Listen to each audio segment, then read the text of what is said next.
Assalamualaikum warahmatullahi wabarakatuh. Wassalatu wassalamu ala asrofil anbiya'i wal mursalin nabina Muhammadin sallallahu alaihi wasallam wa ala alihi wa sahbihi ajmain. Wa qala Allah ta'ala fil Qur'anil Karim ittaqullaha wa haqqa tuqatih wa la tamutunna illa wa antum muslimun. Amma ba'du. Oke, para sedulur YouTube, ketemu lagi dengan saya Agung.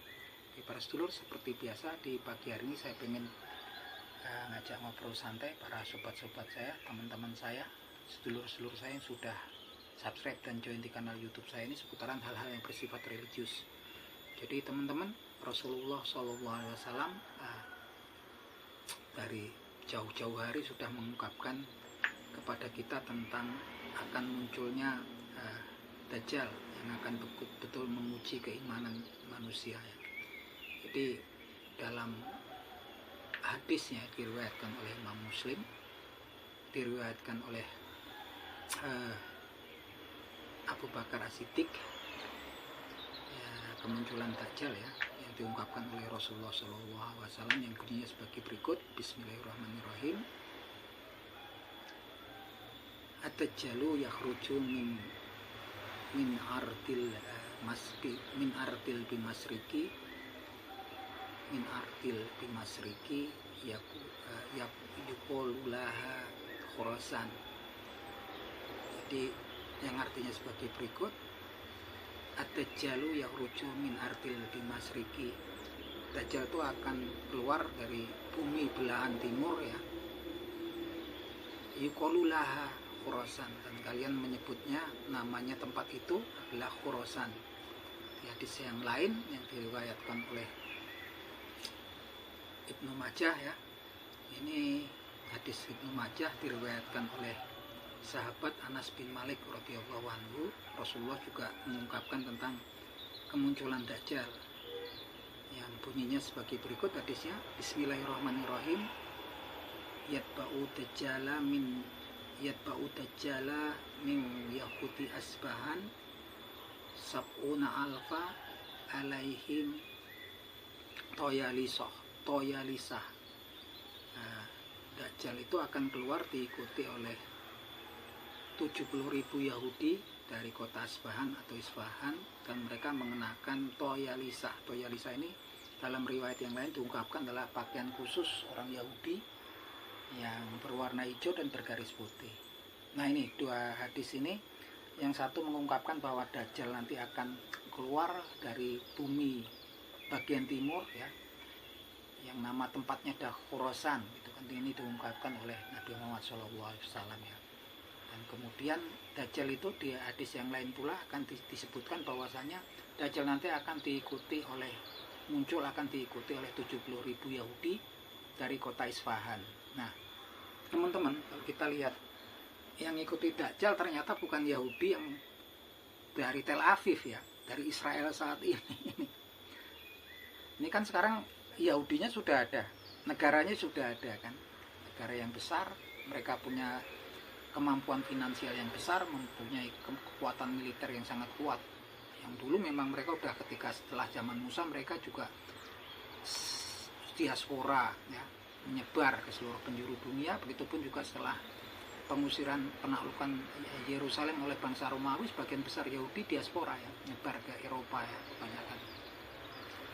Nah saat ini kan memang lagi konflik nih, yang sering konflik dengan bangsa Arab, tentunya bangsa Palestina, adalah Yahudi yang ada di Israel yang ibu kotanya Tel Aviv saat ini ya. Tapi di dalam hadis tadi disebutkan bahwasanya Dajjal nanti keluarnya itu dari bumi bagian timur ya, dari timur, dari kota Mekah ya, kota Madinah bagian timur, yang yang kemudian nama kotanya itu adalah Asbahan. Dan kota itu saat ini sudah ada. Saya nggak ngerti ketika hadis itu disabdakan oleh Nabi Muhammad SAW, apakah kota Isfahannya sudah ada ataukah masih kota kecil ya. Tapi yang jelas kota tersebut saat ini sudah ada dan berada posisinya di wilayah negara Iran ya. Dan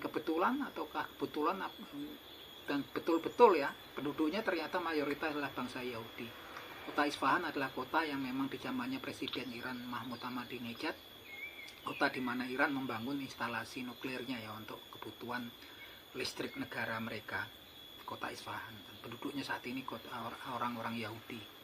Dan di hadis yang kedua juga kemunculannya nanti dari wilayah timur yang namanya Khorasan. Khorasan ini kan memang wilayah yang memang terbentang luas antara Irak, Iran, kemudian Afghanistan ya sama Pakistan. Ini bumi Khorasan namanya. Artinya memang dekat dengan Iran ya. Memang sebagian Khorasan itu memang terbentang antara region antara Iran, Afghanistan, dan kemudian Pakistan yang mereka memang kemudian berbatasan ya.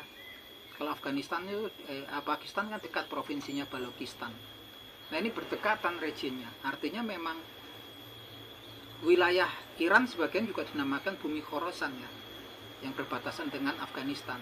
Jadi bukan kalau dibilang Khorasan itu cuma Afghanistan, bukan. Itu adalah region perbatasan yang memang regionnya itu masuknya Iran, kemudian Afghanistan dan sebagian Pakistan.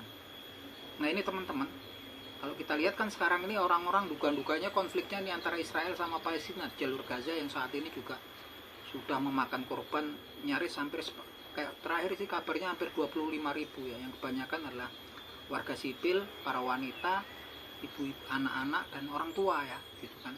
Ini luar biasa dan ini udah disebutkan ya, kerusakan ini udah disebutkan, diwahyukan oleh Allah Subhanahu wa taala kepada Nabi Muhammad SAW dalam surat Al-Isra ayat 4 yang bunyinya sebagai berikut. Bismillahirrahmanirrahim. Wa qadaina ila bani Israila fil kitabi la tufsiduna fil ardi marratain wa la ta'luna ulwan kabira, yang artinya sebagai berikut.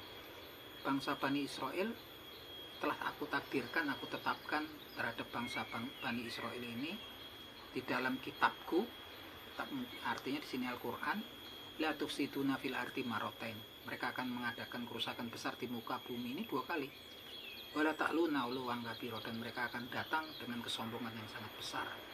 Nah, apakah saat ini kerusakan yang pertama atau yang kedua? Para ulama sepakat menyatakan bahwa ini kerusakan yang kedua, karena kerusakan yang pertama adalah ketika mereka bersekutu dengan para kafir Quraisy Mekah ya, beberapa suku Yahudi yang ada di kota Madinah untuk melakukan pengepungan dan bahkan membunuh para sahabat ya waktu itu kan. Ini yang kemudian memang berhasil dihalau dan dikalahkan oleh Nabi Muhammad SAW. Waktu itu suku Yahudi itu banyak masih di sekitaran kota Madinah. Ada beberapa suku yang kemudian mereka bersekutu ya dengan, bahkan itu kan ada bersekutu dengan bangsa suku Quraisy di Mekah yang untuk membinasakan Nabi Muhammad dan para sahabat di kota Madinah. Nah ini mereka melakukan pengepungan, tapi kemudian dengan bantuan Allah Subhanahu wa taala mereka berhasil dikalahkan ya, dan itu dikisahkan dalam salah satu surat di Al-Qur'anul Karim gitu kan. Nah itu dikatakan kemungkinan besar kerusakan yang pertama mereka lakukan adalah itu ya, yang kemudian mereka dikalahkan gitu kan oleh Nabi Muhammad SAW beserta para sahabat, kemudian diusir dari sana ya, dari kota Madinah. Nah ini kemungkinan adalah kerusakan yang kedua, di mana ini kerusakannya luar biasa karena mereka kemudian merusak kota Gaza, kemudian juga korban sudah hampir 25.000. Ini di mana kemudian dunia juga nggak bisa apa-apa, Dewan Keamanan PBB juga nggak bisa apa-apa karena ketika akan melakukan resolusi juga diveto oleh Amerika Serikat. Yang paling aneh adalah sekarang ada tuntutannya tentang bahwasanya bangsa Israel, negara Israel saat ini sedang melakukan genosida terhadap bangsa Palestina. Tapi yang mengajukan tuntutan tersebut ternyata bukan bangsa Arab ataupun negara-negara Islam ya, tapi ternyata adalah Afrika Selatan, jauh sono ya, di Afrika gitu kan. Bahkan kalau kita pikir di sekitaran Palestina itu banyak negara-negara yang penduduknya mayoritas Arab, negara-negaranya kaya, mayoritas penduduknya adalah beragama Muslim gitu kan. Tapi mereka juga nggak bisa apa-apa gitu kan. Dan ini memang udah disebutkan gitu kan dulu oleh Rasul bahwasanya Rasul pernah berkata bahwasanya nanti seakan-akan para orang-orang kafir itu melihat orang Muslim itu seperti makanan dalam kokokan, mereka akan berebut ya. Dan waktu itu para sahabat bertanya, apakah jumlah kami waktu itu sedikit gitu kan? Jumlah kalian sangat banyak, besar gitu kan, tapi kalian terkena penyakit wahan. Apa penyakit wahan itu? Penyakit cinta dunia dan takut mati, itu yang dikatakan Rasulullah SAW. Dan ini saat ini sepertinya memang betul-betul terjadi. Bahkan kita juga kadang-kadang nggak begitu ngalah sama berita-berita tentang saudara-saudara kita seiman di Palestina gitu, karena memang kesibukan kita urusan dunia gitu kan, dan banyak peristiwa-peristiwa kalau di media sosial itu kan kita nggak begitu fokus di sana, yang mana di sana mereka sangat menderita untuk saat ini ya teman-teman, karena memang ini saatnya masuknya musim dingin. Kemudian juga bantuan pangan yang akan masuk juga yang melewati pintu kota Rafah ya, perbatasan antara Mesir dan Palestina, juga malah diserang juga oleh tentara Israel, yang tentunya juga terhambat bantuannya. Dan ini teman-teman, kalau yang jelas kita merunut ini, yang kita lihat ini memang benang merahnya udah ketara gitu kan. Tapi yang konflik itu kan sekarang sebetulnya kan antara Hamas ini kita nggak tahu apa mereka Sunni kelompok, atau kan kalau di Arab itu ada Sunni dan Syiah, tapi sepertinya mereka Sunni, tapi yang membantu mereka ini sekarang kelompoknya Syiah, yaitu memang disponsori oleh Iran, memang Syiah, dan kemudian proksinya Iran lah Houthi di Yaman juga Syiah, yang kemudian sekarang menyerang para kapal-kapal yang menuju Israel di Laut Aden ya, di Laut Merah, yang akan masuk di Laut Merah melewati Teluk Aden. Dan juga para pejuang Hizbullah ya, pejuang Hizbullah juga alirannya juga Syiah ya. Kalau kita lihat apapun itu saat ini malah justru mereka ini kan memang dari Iran dan proksinya yang sedang lagi betul-betul lagi konflik ya di Israel ini kan. Selain juga saudara-saudara kita orang para muslim dari Palestina yang sedang berjuang ya, kita doakan semoga Allah selalu memberikan keselamatan untuk mereka gitu kan. Dan kalaupun mereka kemudian gugur, mereka mendapatkan pahala dan tempat yang baik di sisi Allah Subhanahu wa taala gitu kan. Kalau saya runut di sini agak aneh, karena memang kalau kemudian akhir zaman dikatakan Dajjal itu adalah salah satu pemimpin rajanya bangsa Yahudi, yang kemudian dikatakan pusat pemerintahnya nanti di kota Lot. Kota Lot saat ini sudah ada, sudah lama ada dari awal kemunculan di zaman Kanaan dulu ya. Ada kota Lot itu ada di sebelah tenggara ya, di sebelah tenggara di dataran tinggi Sharon, di sebelah tenggara kota Tel Aviv sekitar 15 km dari kota Tel Aviv. Katakan itu nanti pusat pemerintahannya Dajjal gitu kan. Tapi dikatakan kalau kita lihat hadis tadi dikatakan bahwa Dajjal itu nanti munculnya justru bukan dari Israel gitu kan, bukan dari dataran area Timur Tengah Yerusalem sekitarnya. Bahwasanya dikatakan disabdakan oleh Rasulullah SAW, keluarnya Dajjal nanti dari sebelah timur gitu ya, dari area bumi di bagian timur yang namanya Khurasan. Dan dikatakan dalam hadis yang lain tadi bahwasanya mereka nanti akan diikuti oleh 70.000 Yahudi dari kota Isfahan.